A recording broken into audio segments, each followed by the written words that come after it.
bersyukur kehadirat Allah Subhanahu wa taala atas berkat nikmat rahmat dan hidayahnya Bapak Ibu sekalian, kita dapat hadir pada hari ini dalam acara diseminasi aksi nyata modul 1.4 tentang budaya positif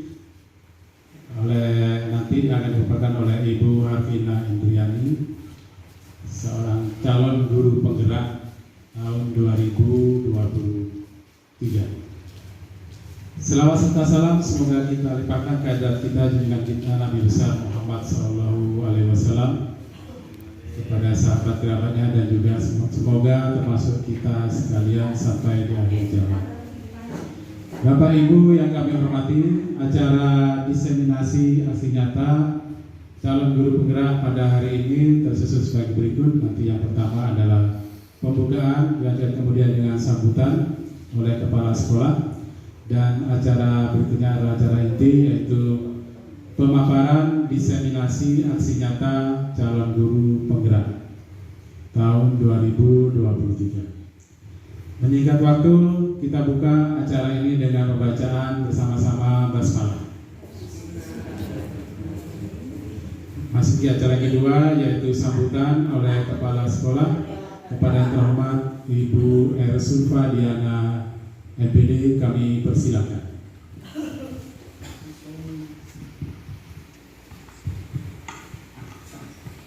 Santai saja ya, duduk. Bismillahirrahmanirrahim. Assalamualaikum warahmatullahi wabarakatuh.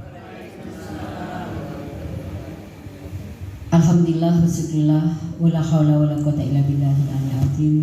Rabbi shrah li sadri wa yassir li amri wahlul 'uqdatam min lisani yafqahu qawli. Amma ba'du. Yang saya hormati para dewan guru, guru yang hebat, guru yang luar biasa. Puji syukur kita panjatkan kepada Allah Subhanahu wa taala berkat limpahan rahmat, taufik serta hidayahnya.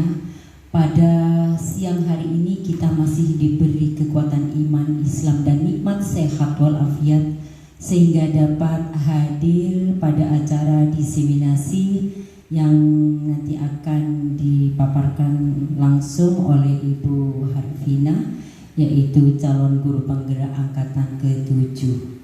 Salawat serta salam tidak lupa pula kita curahkan ke hadapan baginda Rasulullah Sallallahu Alaihi Wasallam, yang mana beliau telah menyempurnakan akidah dan akhlak kita sehingga kita dapat membedakan mana yang hak dan mana yang batil. Dan mudah-mudahan kita dapat mensyuri tauladani akhlakul karimah sehingga kita dapat berkumpul bersama dengan syafaat Rasulullah Sallallahu Alaihi Wasallam di surganya Allah. Amin, amin ya rabbal alamin. Baik Bapak Ibu yang berbahagia, pada kesempatan hari ini Ibu Harvina akan memaparkan suatu aksi nyata beliau yang alhamdulillah beliau telah melalui proses ya pelatihan pendidikan guru penggerak. Kita doakan mudah-mudahan beliau dapat melaluinya dengan lancar dan diberi kemudahan Allah Subhanahu wa taala sampai selesai dengan predikat yang terbaik. Amin. Dan beliau sebagai calon guru penggerak bisa memotivasi kepada Bapak Ibu yang insya Allah ini masih ada peluang dibuka untuk menjadi calon guru penggerak atau juga pengajar praktek. Kurang 5 hari lagi Bapak Ibu masih dibuka. Yang usia produktif ini, yang usia belum 50 tahun. Nah, monggo semangat Bapak Ibu. Bisa sharing-sharing dengan Ibu Harvina nanti angkatan yang ke-9 yang Bina ya. Dan juga Bapak Ibu yang usianya di atas 50 tahun juga ini bisa ikut pengajar praktek. Bapak Sehol, Ibu Yayu, Ibu Nurul, Ibu Nur Hasina, Ibu Setiam, ini bisa untuk ikut pengajar praktek Dan yang masih muda baik yang ASN maupun non ASN ini bisa kurang 5 hari lagi ditutup kesempatan tanggal 5 Januari ya. Nanti bisa sharing-sharing dengan Ibu Harvina. Katanya menarik sekali ikut pelatihan ini. Ya, betul Bu Vina ya. Ini calon pemimpin masa depan. Apakah harus pemimpin kepala sekolah? Setidak-tidaknya itu punya SIM untuk menjadi calon kepala sekolah. Itu nanti akan diambil dari guru penggerak. Tetapi walaupun tidak berkenan atau belum berminat menjadi pimpinan lembaga atau satuan pendidikan, ini paling tidak menjadi pemimpin pembelajaran. Nah, ini calon penggerak, guru penggerak ini adalah mendorong untuk transformasi perubahan pendidikan sehingga menjadi pendidikan yang lebih berkualitas dan juga bisa menciptakan pemimpin-pemimpin masa depan yang bisa mewujudkan generasi unggul, generasi penerus bangsa yang sesuai dengan profil pelajar Pancasila atau nilai-nilai luhur Pancasila. Semangat Bapak Ibu. Luar biasa. Ternyata Pak Arkom insya Allah akan ikut ya Pak Arkom ya. Fasilitator, langsung fasilitator.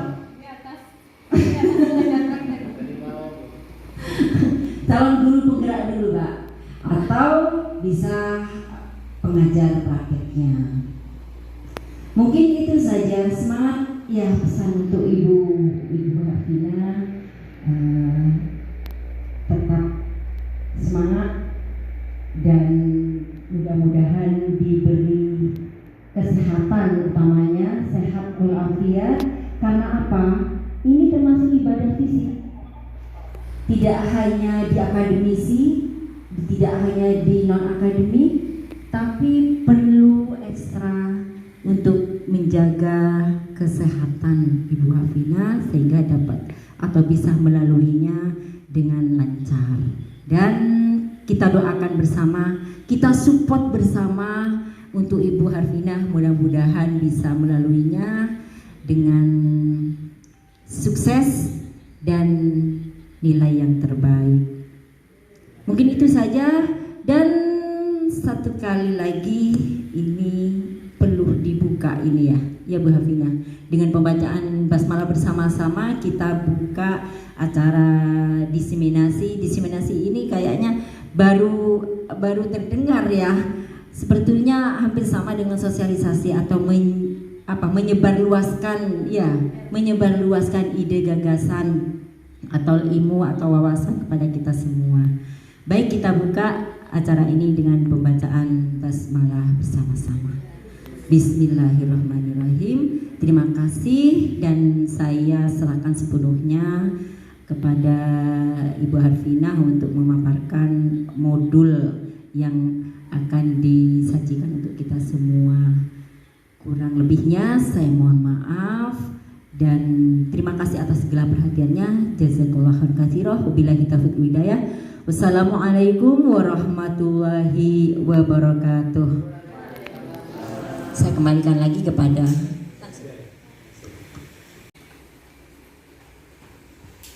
terima kasih kami sampaikan atas kesempatan dan kesediaan Bapak Ibu sekalian untuk bisa hadir di acara diseminasi aksi nyata saya di modul 1.4 tentang budaya positif. Perlu diketahui Bapak Ibu, jadi diseminasi ini merupakan kegiatan akhir dari suatu modul. Kebetulan pada pendidikan guru penggerak angkatan 7 ini itu ada kurang lebih 3 modul. Jadi setiap modul nanti itu akan ada acara diseminasi, atau mungkin lebih familiar di telinga kita dengan istilah sosialisasi, seperti itu.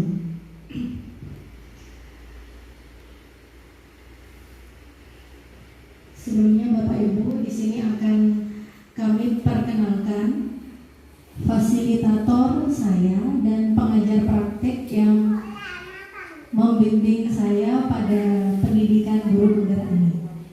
Jadi untuk guru penggerak yang saya laksanakan kali ini dengan fasilitator Bapak Nur Muhammad. Jadi Bapak Nur Muhammad ini itu adalah seorang pengajar di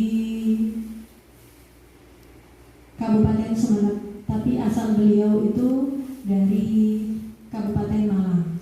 Kemudian Ibu Rita Sahara ini adalah pengajar praktek saya. Jadi pengajar praktek kami yang kebetulan beliau bertugas atau berdinas di SD Negeri 2 Tonco, Borneo. Untuk materi yang akan saya sampaikan yaitu tentang modul budaya positif. Tapi sekali lagi Bapak Ibu, saya di sini tidak berniat atau bertujuan untuk mengajar Bapak Ibu sekalian, karena saya rasa Bapak Ibu di sini sudah banyak asam garam di pendidikan. Jadi mohon koreksinya nanti apabila pada penyampaian saya ada kekeliruan atau kehilafan, nanti bisa kita saling sharing Bapak Ibu.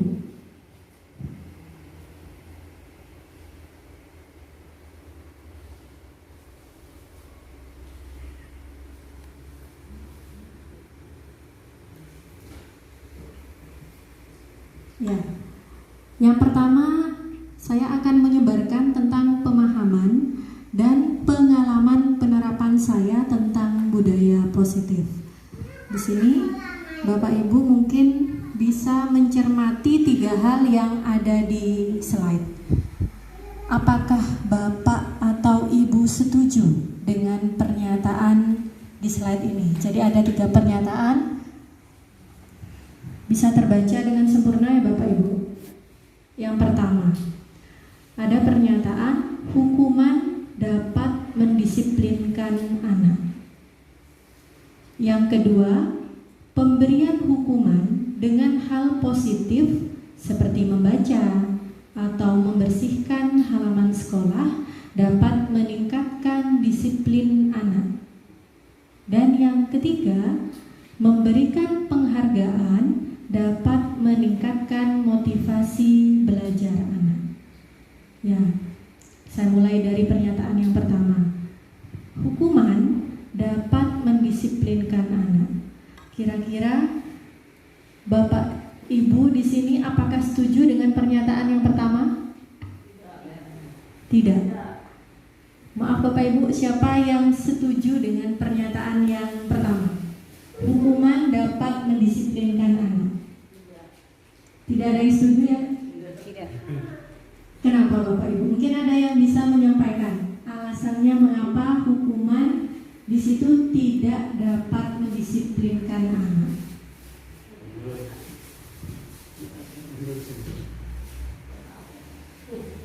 Hukuman itu contohnya seperti apa ya Bapak Ibu? Dipecut,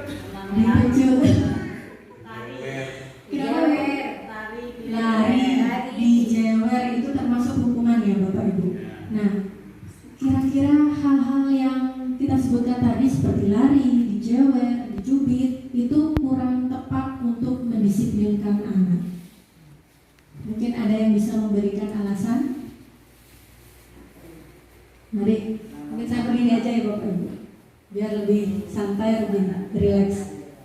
Mari Ibu, siapa yang bisa memberikan alasan? Kalau saya, Ibu Nurul, silakan. kalau saya biasanya ini, kalau ada anak yang diberi hukuman itu saya sendiri nih ya khawatir. Kadang anak itu kan punya sakit gitu. Misalnya saya suruh lari, ternyata anak itu habis sakit. Kan saya salah juga. Itu khawatirnya begitu kalau saya. Dan lagi kadang hukuman itu tidak begitu ngefek gitu ya pada anak. besoknya pasti ulangi lagi gitu. Beda kalau mungkin kita beri tugas mungkin, atau disuruh yang lain misalnya ya,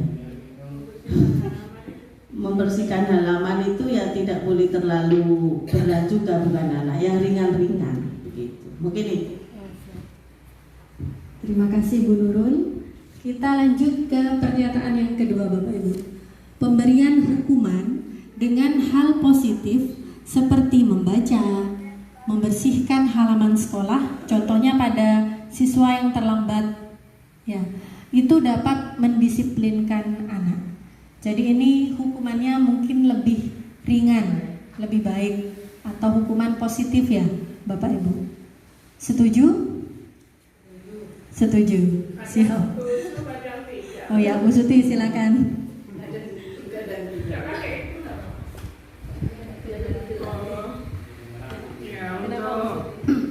Pernyataan nomor 2 itu kalau saya kadang setuju, kadang tidak. Kenapa? Tergantung yang memberi hukuman, konsisten atau tidak. Kalau nggak konsisten, ya nggak akan ngaruh ke anak-anak. Buktinya sampai sekarang tetap aja anak-anak terlambat. Jadi yang penting hukuman itu adalah konsistensi dari pemangku yang pemangku jabatan itu untuk melakukan ya tindakannya, konsistensi atau tidak. Kalau enggak ya enggak akan ngaruh. Kalau yang pertama tadi sebetulnya saya ya akan ada setujunya juga untuk hukuman. Hukuman itu setuju kadang, karena apa? Anak-anak sendiri yang minta dihukum itu, milih lebih baik ini aja Bu, fisik gitu. Walaupun ada ketakutan dari kita, jadi kita harus tahu juga anak-anak ini kira-kira disuruh lari kuat atau tidak. Kalau enggak ya jangan dikasih, tapi fisik masih perlu untuk saya. Yang nomor 2 itu kadang iya kadang tidak, yes or no.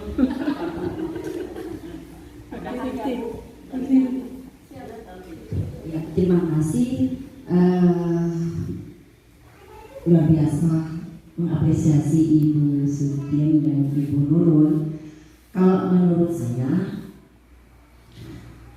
untuk hukuman di istilah pendidikan tidak ada, cuma ada sanksi pembelajaran. Itu diperhalus sanksi pelajaran. Tapi kalau sanksi fisik, saya kurang sependapat. Karena apa? Kadangkala kita tidak tahu bagaimana anak-anak, kondisi anak-anak. Salah satu ya, contoh misalnya terlambat, kemudian suruh lari. Nah padahal anak itu kondisinya belum sarapan, ternyata sakit. Nah kita yang dapat dampaknya. Kalau misalnya sanksi pembelajaran itu sanksi yang membuka hati. Perkara anak itu tidak sadar-sadar itu proses. Memberikan sanksi pelajaran yang sekiranya tidak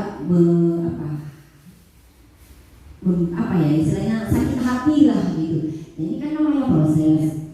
Kemudian sanksi pembelajaran juga bagi anak yang terlambat, kita suruh sholat, anak-anak itu suruh sholat duha atau di segi keagamaan lah, itu luar biasa juga, bagus menurut saya. Oke, itu saja mungkin hanya tambahan. Terima kasih kami sampaikan. Jadi Bapak Ibu, dari kedua pernyataan yang disebutkan di slide tadi, ada yang pro dan ada yang kontra. Kemudian kita lanjutkan ke pernyataan yang ketiga. Memberikan penghargaan dapat kita memberikan hadiah, contohnya berupa stiker bintang atau berupa pujian minimal. Kira-kira itu berdampak positif atau tidak Ibu kepada anak? Berdampak positif. Baik. Baik tidak Ibu itu. Maksudnya perilaku seperti ini memberikan penghargaan kepada anak itu baik atau tidak?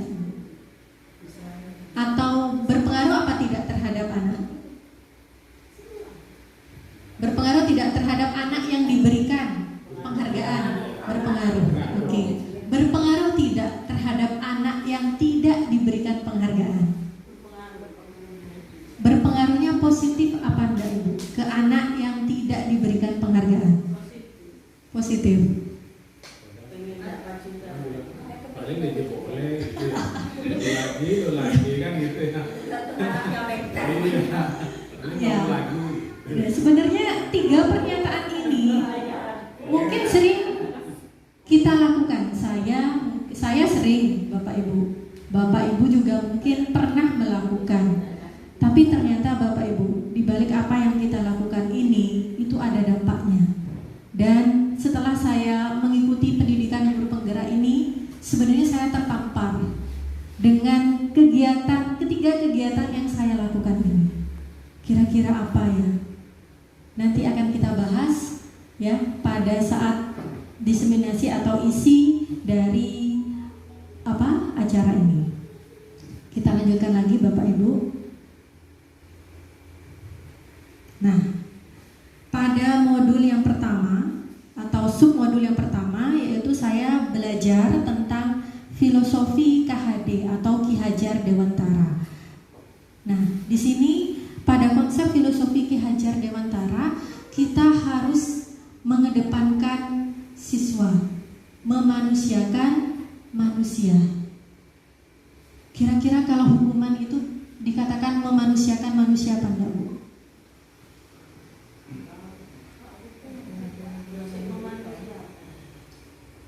Masih ya, Bu ya?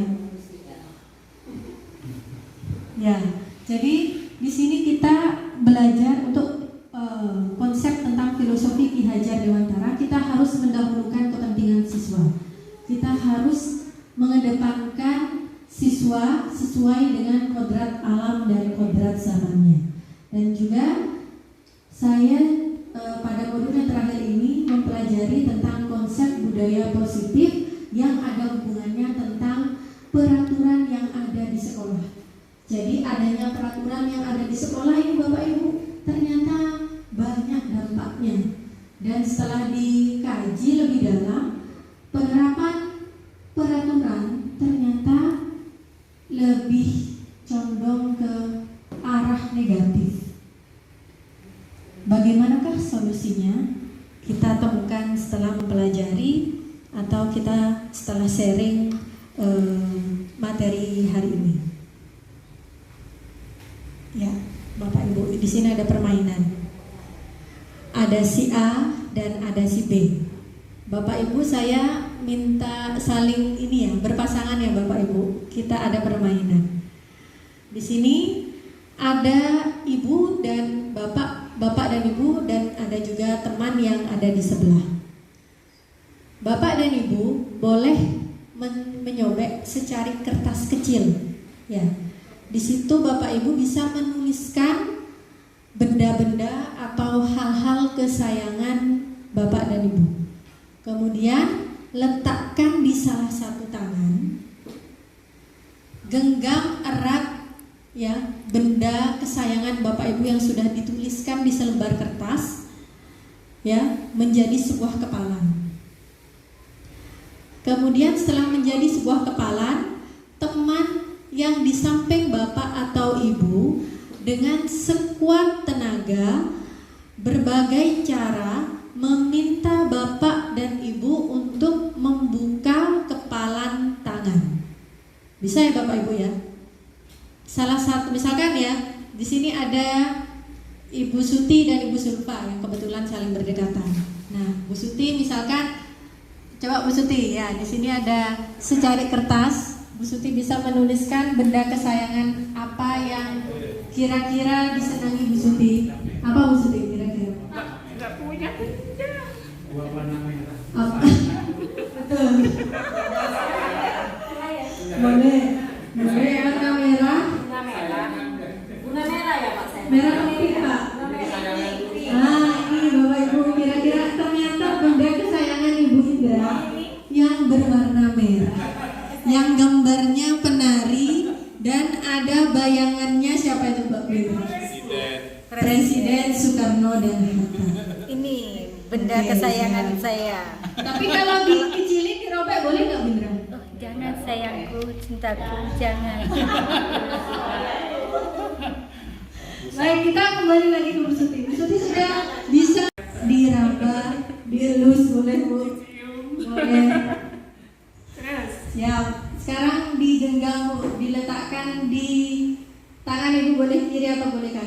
kemudian digenggam. Ya. Di samping Bu Suti kan ada Bu Sulfa. Nah, sekarang saya minta tolong Bu Sulfa dengan sekuat tenaga, bagaimanapun itu caranya, boleh dengan cara merayu, menyuap,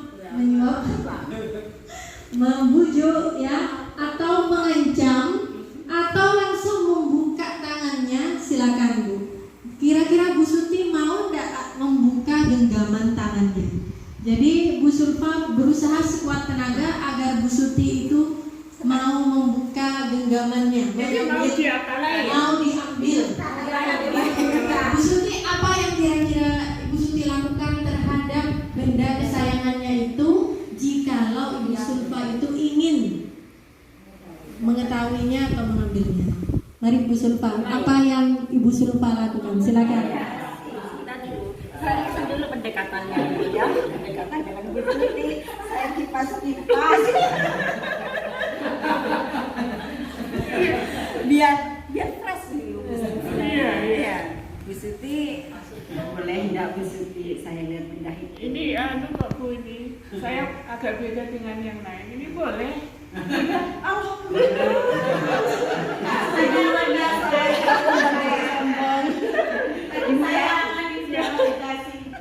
Iya, kesayangan saya, tapi boleh diambil. Oke, siap. Apa Bu Sulfa? Iya, boleh. Bukan rahasia ya Bu Suti ya? 3 anak saya, luar biasa Ibu Suti, kita dan sayang kepada putrinya ya Bu Suti ya. 3. Ternyata 3 benda kesayangan Bu Suti itu adalah putri-putrinya. Coba sekarang saya minta tolong ke Ibu Nurul dan Ibu Yayu. Kalau misalkan ini Bu Yayu ada selembar kertas, nah Bu Yayu kira-kira apakah responnya sama seperti Bu Suti? Dengan rayuan-rayuan gombal, apakah bisa meluluhkan hatinya Bu Yayu? Ada Bu Yayu? Pada jualan gas ya. Pada jualan gas untuk ambil kanan. Saya tak kasihkan ke Bu Nurul semua. Tak belum kasih ke anak kok ya.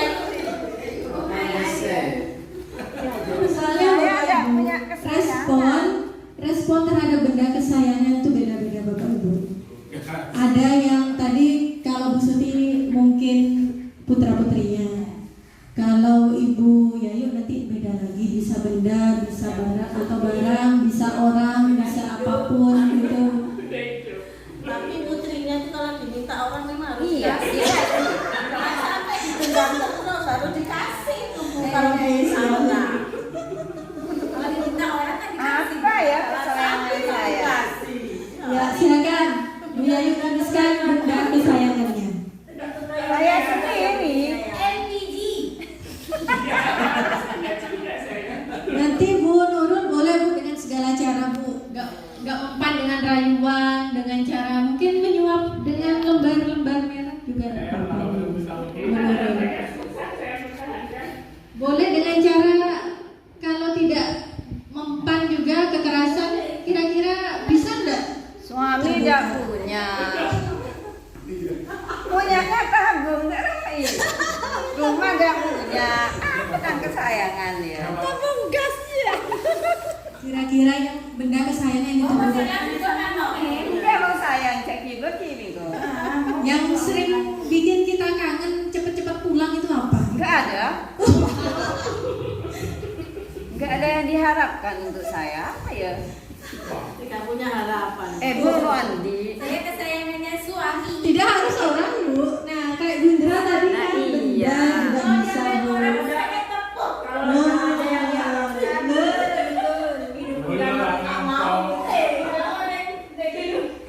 Belum. Kalau anak diambil orang nggak apa-apa Bundra. Kalau suami diambil orang nggak boleh juga. Kalau anak diambil orang, dia sudah besar, nggak apa-apa. Apa-apa. Sudah digrogi nih. Sudah. Mari Bu Nurul bisa Bu Yayu mungkin bisa menghadap ke balik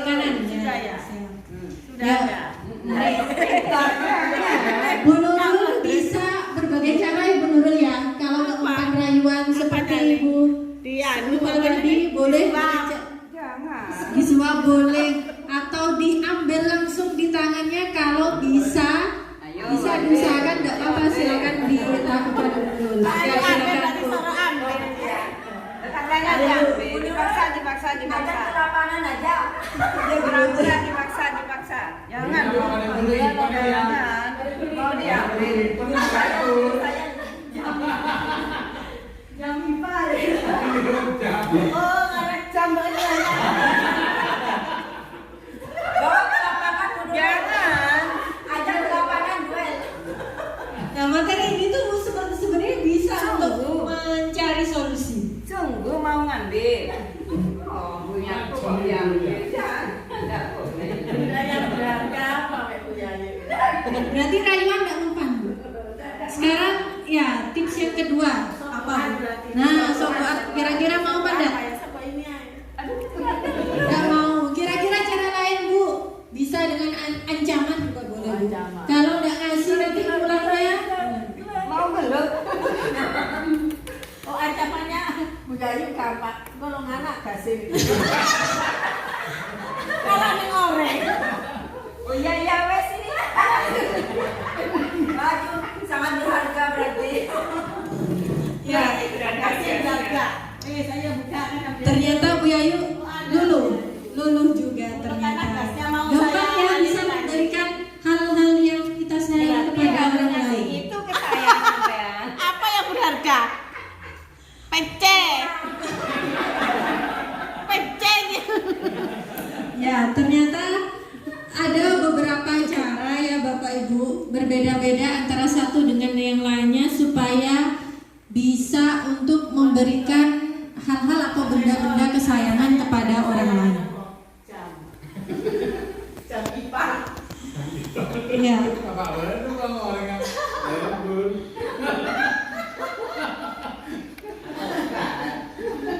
Ya, Bapak Ibu, mari kita kembali ke laptop.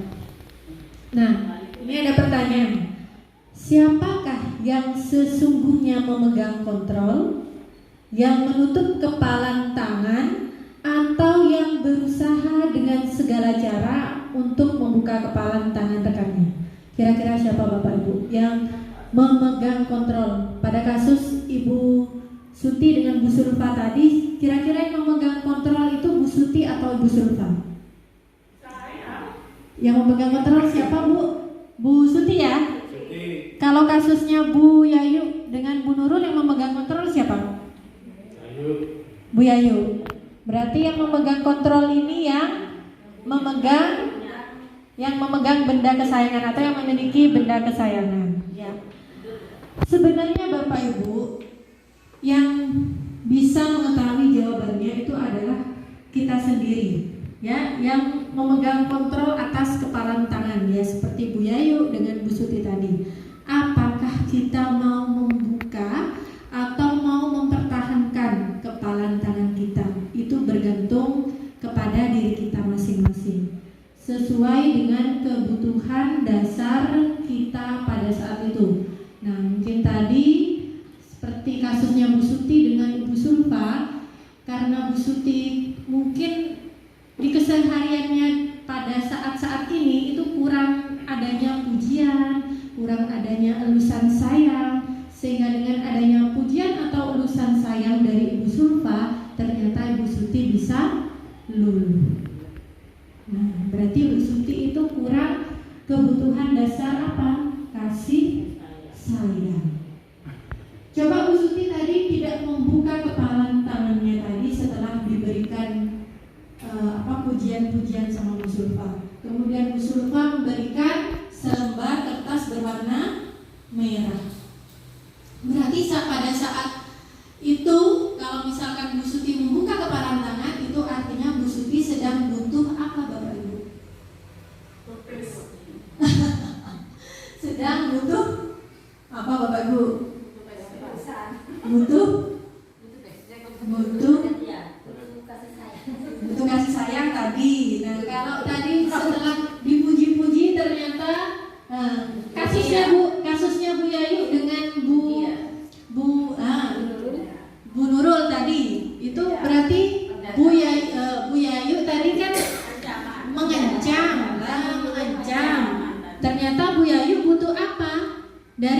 zamannya Bu Nurul, pada saat ini Bu Yayu butuh uang.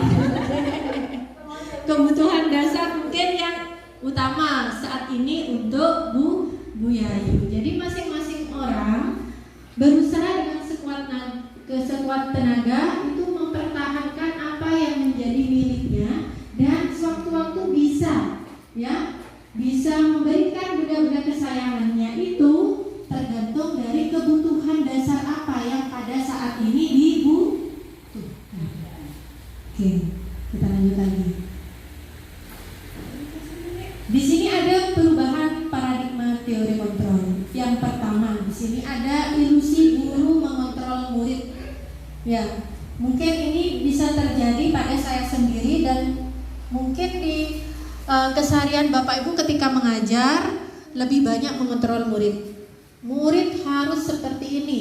Murid harus datang tepat waktu. Murid harus membawa buku paket pada saat pembelajaran. Nah, itu ternyata ada perubahan paradigma. Ternyata tidak harus selalu seperti itu, Bapak Ibu.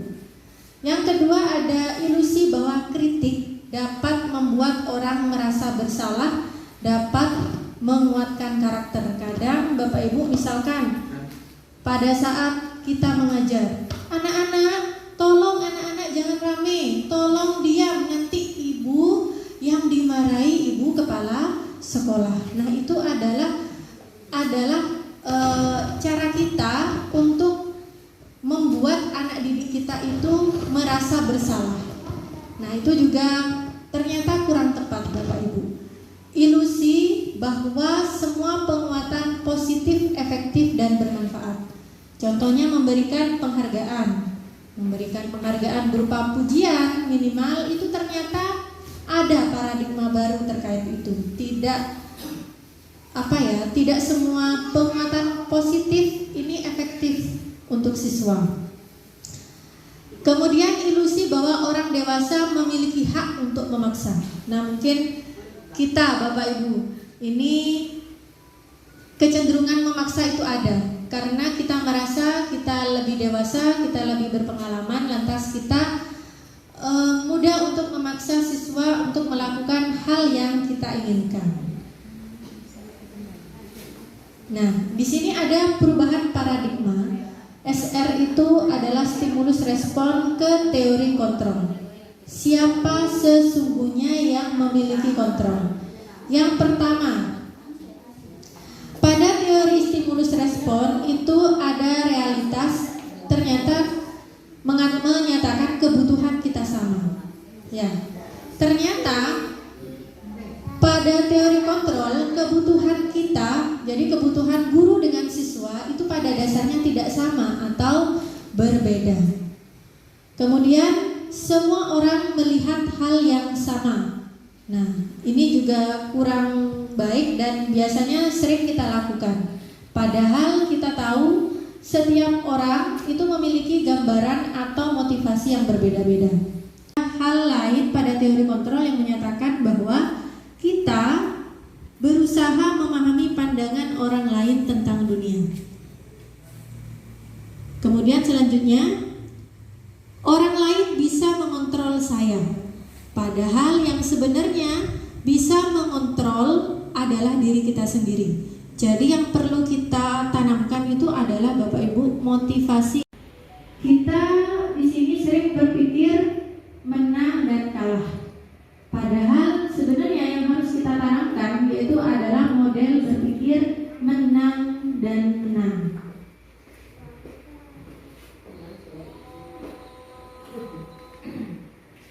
Ya, kita lanjutkan lagi Bapak Ibu. Yang tadi tempat saya singgung di depan adalah budaya positif. Apa itu budaya positif? Budaya positif itu adalah nilai-nilai, keyakinan-keyakinan, dan kebiasaan-kebiasaan di sekolah yang berpihak kepada murid, yang dapat dikembangkan menjadi siswa supaya bisa menjadi pribadi yang kritis, penuh hormat, dan bertanggung jawab. Ya. Seperti apa itu budaya positif? Di dalam budaya positif ada unsur utama yang harus kita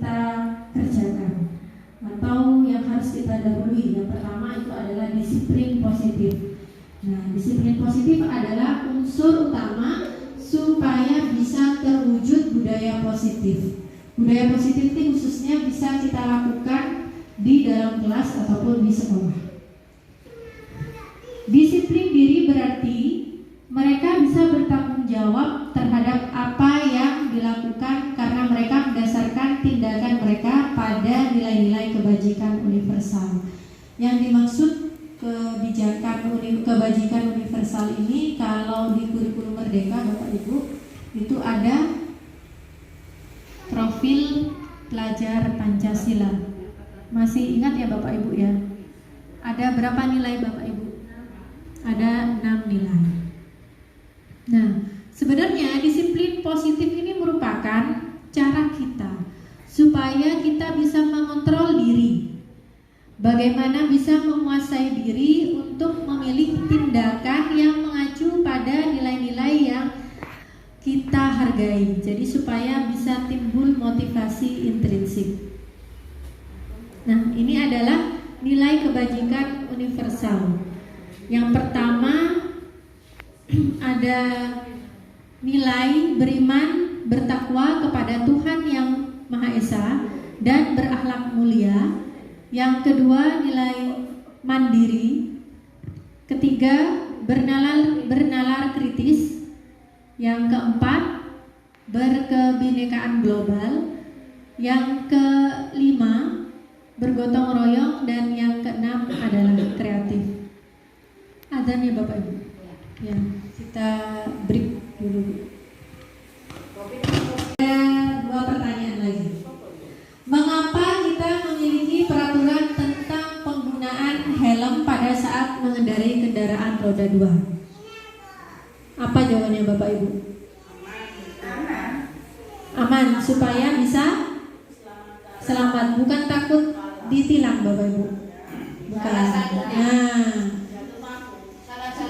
Nah, kalau takut ditilang berarti kita takut dengan adanya peraturan. Jadi peraturan itu baik apa kurang baik Bapak Ibu sebenarnya?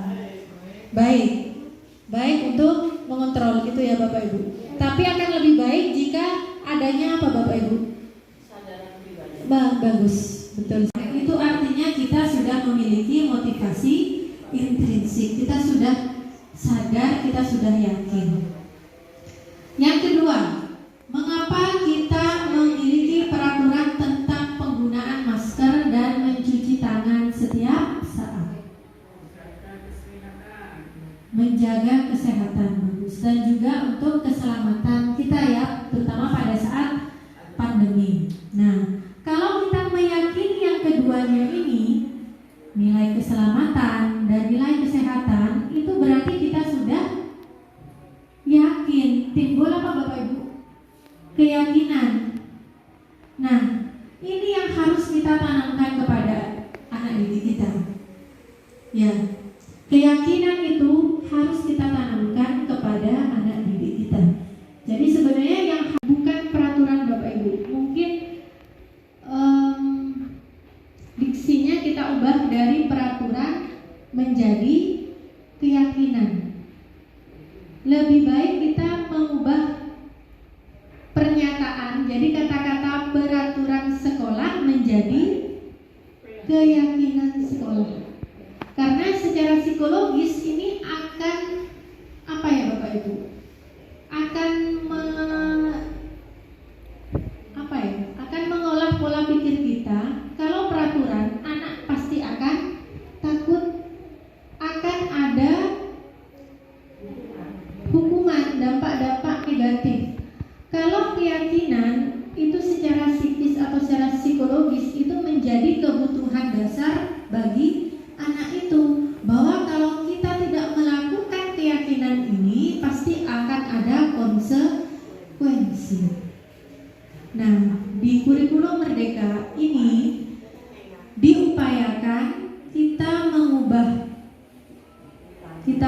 istilah peraturan sekolah menjadi keyakinan sekolah, peraturan kelas menjadi keyakinan kelas. Nah, seperti apa itu keyakinan kelas atau keyakinan sekolah?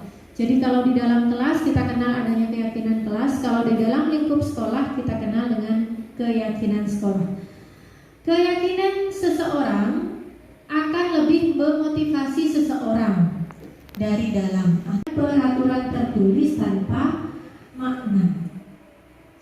Jika kita lihat ya pada aktivitas kita sehari-hari, kita berada di sekolah. Jadi skup kita yaitu pada murid-murid. Murid-murid perlu didengarkan atau murid-murid di sini perlu memahami arti sesungguhnya peraturan-peraturan yang diberikan. Apa nilai-nilai kebajikan di balik peraturan tersebut? Apa tujuan utama adanya peraturan tersebut? Dan apa yang menjadi tidak tertariknya siswa? Atau takut sehingga hanya sekedar mengikuti rangkaian peraturan-peraturan yang mengatur mereka tanpa memahami tujuannya. Jadi Bapak Ibu di sini kadang peraturan itu membuat anak menjadi takut. Anak-anak menjadi istilahnya di sini ada efek negatif terhadap anak. Tetapi kalau kita ubah istilah peraturan menjadi keyakinan, ya kita berupaya sekuat tenaga dengan daya upaya kita supaya apa yang menjadi keputusan kita itu menjadi keyakinan bagi kita dan juga bagi murid kita. Apa syarat keyakinan kelas? Yang pertama, keyakinan kelas itu bersifat lebih abstrak daripada peraturan. Kalau peraturan ini biasanya lebih rinci dan lebih konkret. Keyakinan kelas ini berupa pernyataan-pernyataan universal. Dan biasanya, dan memang di sini menjadi suatu keharusan, pernyataan keyakinan kelas di sini harus positif. Contoh dari keyakinan kelas itu seperti ini Bapak Ibu. Di sini Bapak Ibu bisa melihat apa yang ada di dalam apa yang ada di depan di slide. Yang pertama ada pernyataan kembalikan barang ke tempatnya. Kira-kira ini termasuk peraturan atau keyakinan? Kembalikan barang ke tempatnya. Peraturan. Kenapa Bapak Syamul ini termasuk peraturan? Maksudnya contoh apa? Penghapus gitu ya? Ya ada kata perintah emang. Ada penghapus. Penghapus letaknya kan di dekatnya papan tulis gitu ya. Kalau ada penghapus itu pindah di mejanya anak-anak kan, ya tolong penghapus dikembalikan ke tempatnya kan gitu. Nah, itu. Ya. Kembalikan peraturan. Oke. Yang pertama ini termasuk peraturan. Yang pertama kita kembali lagi ya Bapak Ibu. Keyakinan kelas bersifat lebih abstrak. Keyakinan kelas berupa pernyataan-pernyataan universal. Kira-kira yang pertama ini pernyataannya universal apa tidak? Umum atau tidak Bapak Ibu? Mengembalikan barang ke tempatnya. Contohnya sandal di musola.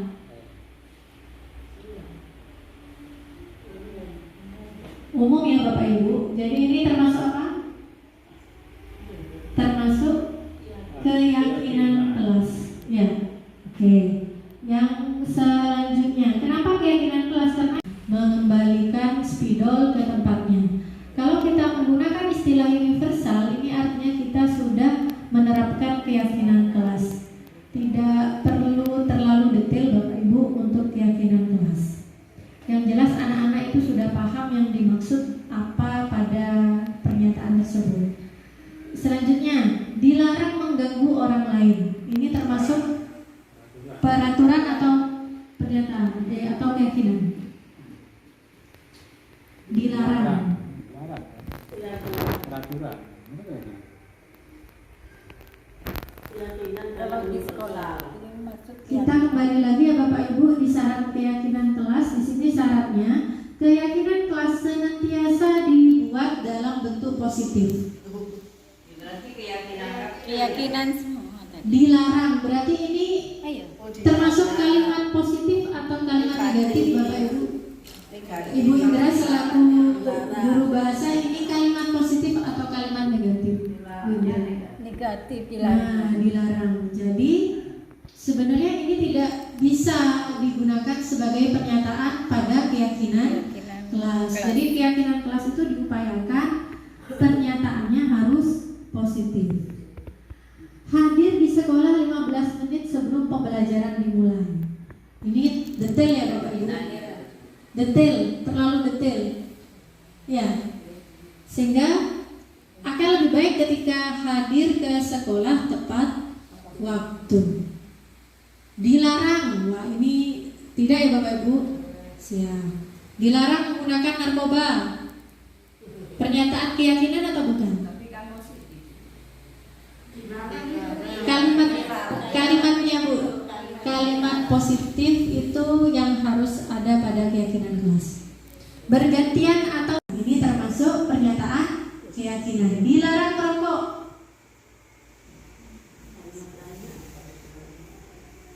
Kalimat positifnya apa Bapak Ibu? Merokok pada tempatnya. Tidak boleh merokok.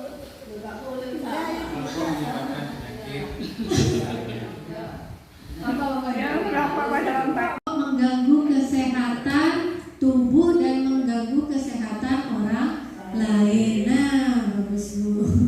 Menggunakan masker termasuk keyakinan apa tidak? Berarti sudah banyak yang paham tentang keyakinan kelas. Ini ada 2 buah pernyataan, yang atas atau yang bawah Bapak Ibu, yang cocok sebagai pernyataan keyakinan kelas. Jangan berlari di kelas atau di koridor. Berjalanlah di kelas atau di koridor. Yang bawah. Nah, itu adalah kalimat positif. Yang di atas karena ada kata jangan yang Indra ya. Sehingga ini betul yang Indra masuk kalimat negatif. Oke, terima kasih. Nah, dengan adanya keyakinan kelas ini Bapak Ibu, maka kita berusaha sekuat mungkin supaya keyakinan-keyakinan kelas yang sudah kita sepakati antara siswa dan juga guru atau sekolah ini bisa tertanam atau menjadi motivasi intrinsik bagi siswa. Ini adalah contoh-contoh keyakinan kelas. Selalu bersikap positif, senantiasa menjadi diri yang terbaik, percaya dan menghormati orang lain, berkomitmen terhadap setiap tugas dan senantiasa membantu. Itu contohnya keyakinan kelas. Nah, ini adalah kebutuhan dasar manusia, seperti yang dilakukan Bu Sulfa dengan Bu Suti tadi. Kita kembali lagi ke kasus tadi. Kebutuhan dasar Bu Suti pada saat tadi ternyata butuh cinta dan kasih sayang. Kalau tadi Ibu Nurul dengan Ibu Yayu, kebutuhan dasar yang mana Bapak Ibu? Kebutuhan untuk bertahan hidup. Ya, jadi kebutuhan dasar Visi.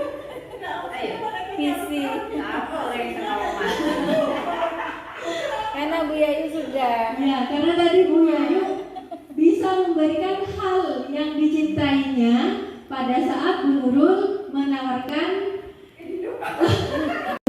yang kedua, cinta dan kasih sayang, kebutuhan untuk kebebasan. Jadi kalau dalam konteks di kelas atau di sekolah, kita lebih baik membebaskan siswa untuk mengerjakan tugas semau siswa. Maksudnya paham ya Bapak Ibu?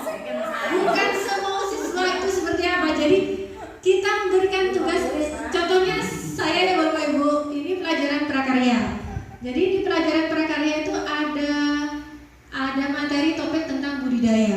Jadi saya berikan kebebasan anak-anak wajib mengerjakan tugas budidaya atau proyek budidaya. Tetapi model penugasan diserahkan ke anak. Contohnya si A. Si A itu senang untuk bekerja dengan menggunakan fisiknya atau kinestetis. Bu, saya nanti akan menanam tanaman atau menanam sayuran gitu di pot yang saya buat dari gelas plastik gitu. Oke, bagus. Si B, Bu, saya nggak suka Bu menanam seperti itu, tapi saya hobinya menulis Bu. Oke, silakan dengan apa? Dengan materi tentang budidaya. Bu, saya suka membuat cerita, Bu. Oke, silakan kamu buat cerita bagaimana cara menanam sayuran yang baik gitu. Bu, saya suka menyanyi, Bu. Oke, silakan kamu buat lirik, kemudian kamu menyanyi di TikTok, nanti kamu kirimkan linknya ke Ibu. Atau dikirimkan ke YouTube, nanti kirimkan ke Ibu. Jadi kita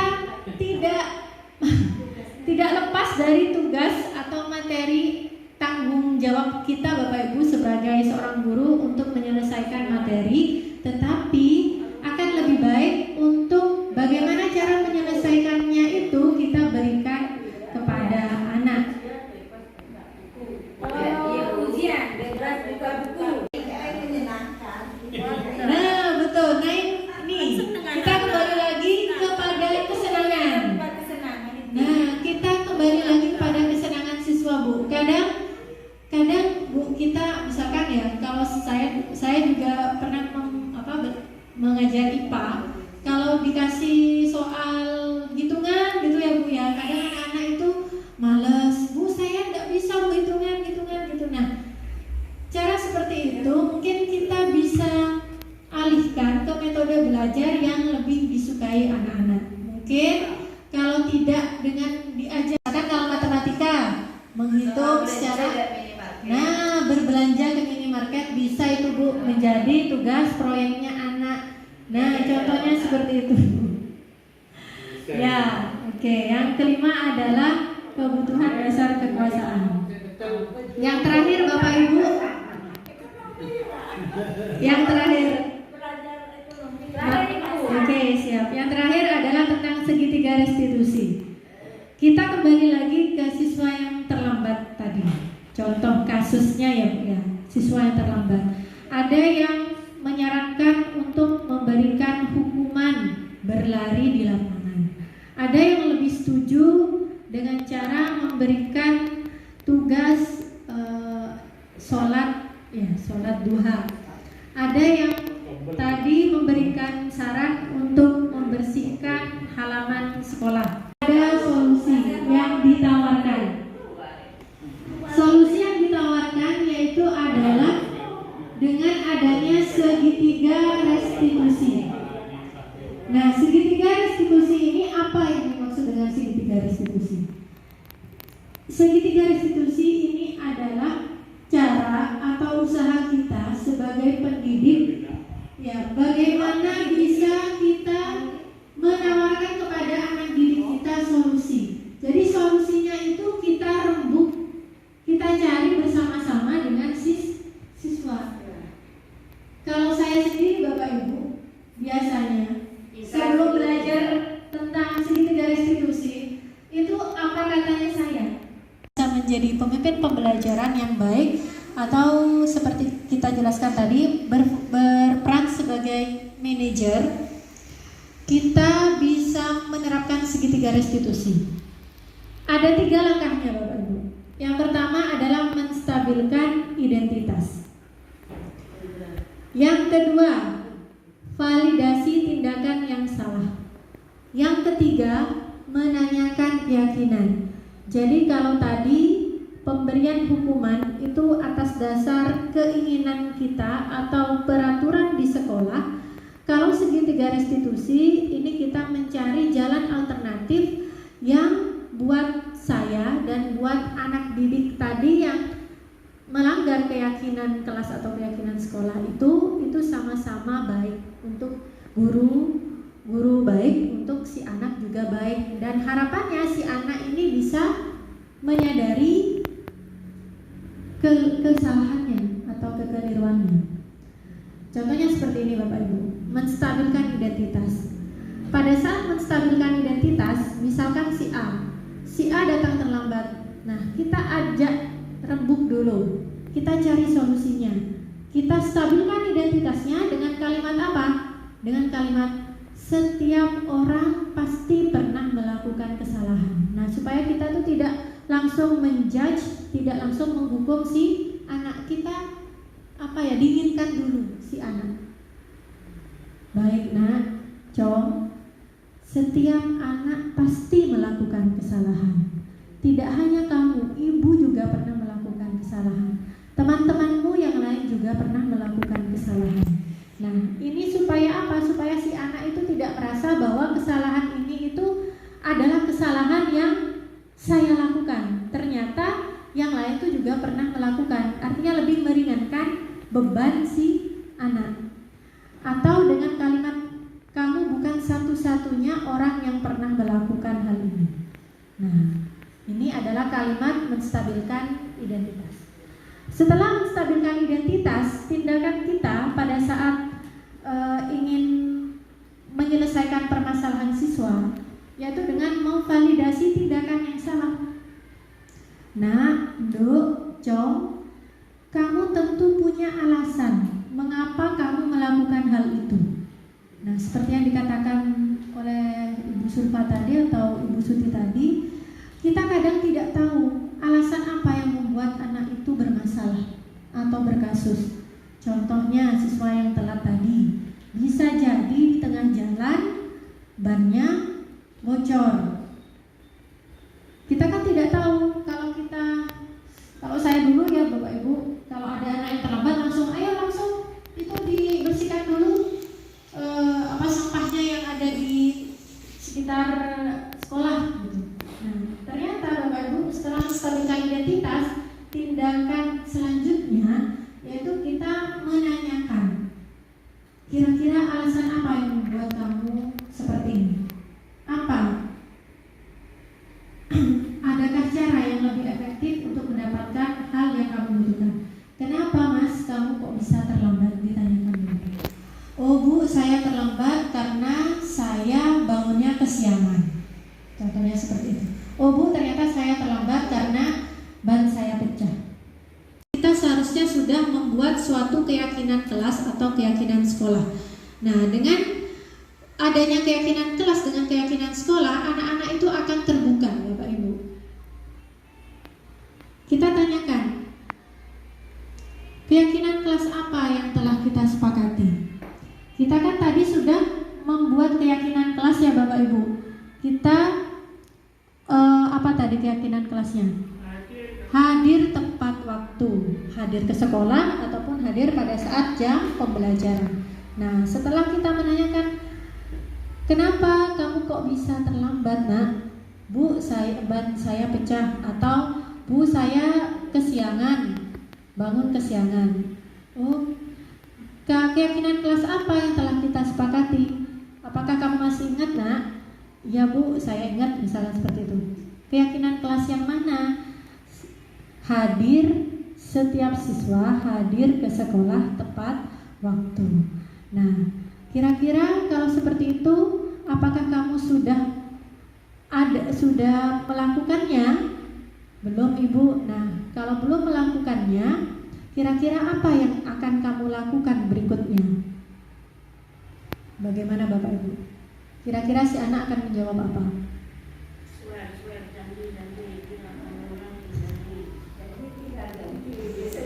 Gimana? Iya Ibu, saya tidak akan melakukannya lagi. Misalnya seperti itu. Nah, kalau saya melakukannya lagi, apa yang kita sepakati akan kita lakukan. Jadi di sini harus disepakati Bapak Ibu.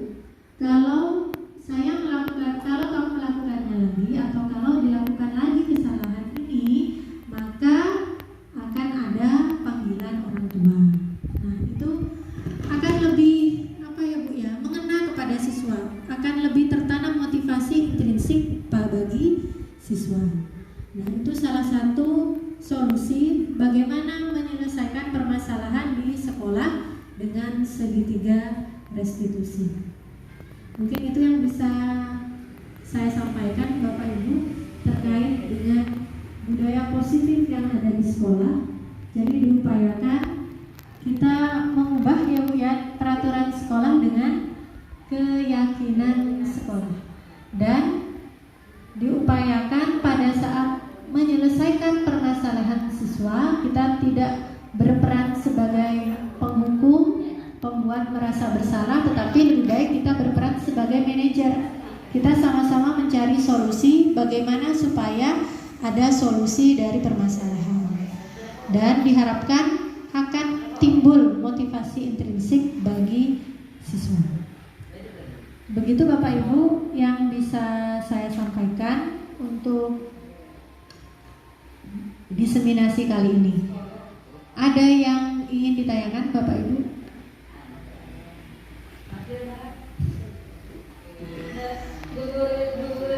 Iya, Bu Suti mungkin ada yang ingin ditanyakan? Ada konsumsi katanya. Siap. Ya, kalau sudah tidak ada pertanyaan sudah jelas ya Bapak Ibu.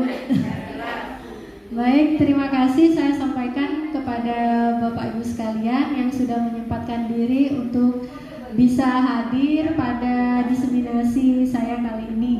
Semoga apa yang saya sampaikan atau apa yang kita hari ini sharingkan bisa bermanfaat bagi kita dan bisa bermanfaat bagi siswa kita dan juga lebih luasnya bisa bermanfaat bagi sekolah kita. Ya, terima kasih untuk kesempatan dan kehadiran Bapak Ibu. Saya mohon maaf kalau ada kata-kata yang kurang berkenan. Saya akhiri. Wassalamualaikum warahmatullahi wabarakatuh.